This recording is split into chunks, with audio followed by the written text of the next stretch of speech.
Hi friends, మనం నిన్న part 6లోని SWP కోసం మాట్లాడుకున్నాం. అది ఎలాగంటే ఎస్ఐపి ద్వారా చేయడం ద్వారా నెలకి 2200 ఎస్ఐపి చేయడం ద్వారా వచ్చే అమౌంట్ని ఎస్డబ్ల్యూపీ వాడుకుంటే ఏ విధమైన లాభాలు మనం తెలుసుకున్నాం.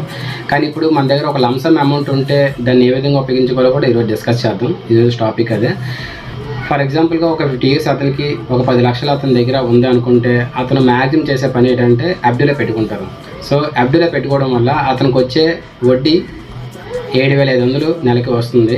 బట్ అది అతను ఒక 5 years అతను హోల్డ్ చేసినట్టుగైతే ఎఫ్డీని 4,50,000 వరకు అతను వడ్డీ తీసుకుంటాడు హ్యాపీగా. దాంతోపాటు అతనికి వచ్చే క్యాపిటల్ ఏదైతే మన ప్రిన్సిపల్ ఉందో 10 లక్షలు అలాగే ఉంటుంది.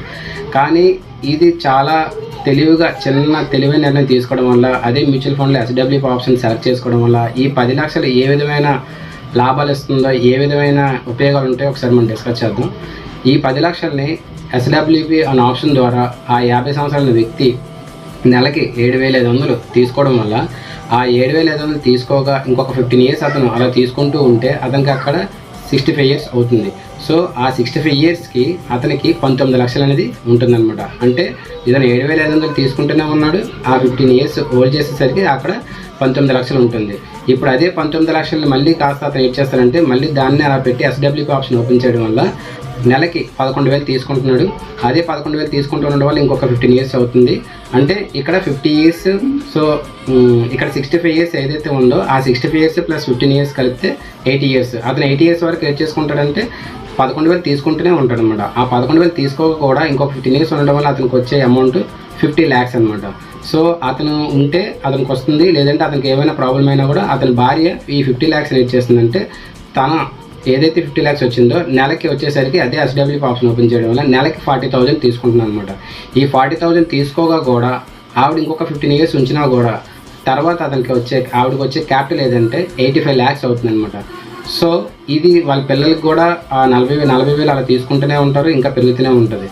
సో అతను చేసే చిన్న తెలివైన నిర్ణయం ఏంటంటే బ్యాంక్ ఎఫ్డీలో పెడితే 10 లక్షలని అతను వడ్డీ మాత్రమే తీసుకుంటున్నాడు. ఏదైనా అవసరమైతే బ్రేక్ చేస్తే మళ్ళీ దానికి టీడీఎస్ అని కటింగ్ అవుద్ది, మళ్ళీ తర్వాత మళ్ళీ ఎఫ్డీలో పెట్టుకొని మళ్ళీ తీసుకోవాలి.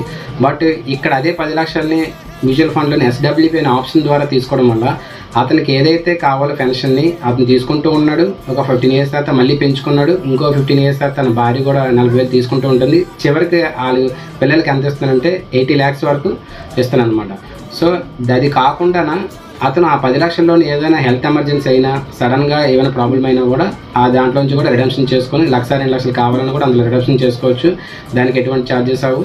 సో ఆ విధంగా తను ఈ తెలివైన నిర్ణయం తీసుకోవడం వల్ల ఎస్డబ్ల్యూపీని ఆప్షన్ తీసుకోవడం వల్ల మంచి లాభాలు పొందారు మేడం. Thank you friends. మీరు కూడా ఇలాంటి ఏమైనా లంసమ్గా ఒక 5 లక్షలు ఉన్నా, లేదంటే ఒక 10 లక్షలు ఉన్నా, ఈ విధమైన నిర్ణయం తీసుకోండి. మీరు ఈ విధమైన నిర్ణయం తీసుకోవడం వల్ల ఏంటంటే మనకి వచ్చే బ్యాంక్ ఎఫ్డీతో పోల్చుకుంటే మనకి ఇది వస్తుంది. బ్యాంక్ ఎఫ్డీతో పోల్చుకుంటే మనకి ఏదైతే మనం ఎఫ్డీ ఆశిస్తామో ఆ ఎఫ్డీ దీని ద్వారా వచ్చే రిటర్న్ మనకు వస్తుంది, ప్లస్ క్యాపిటల్ కూడా అప్రిషియేషన్ అవుతుంది అనమాట. Thank you friends.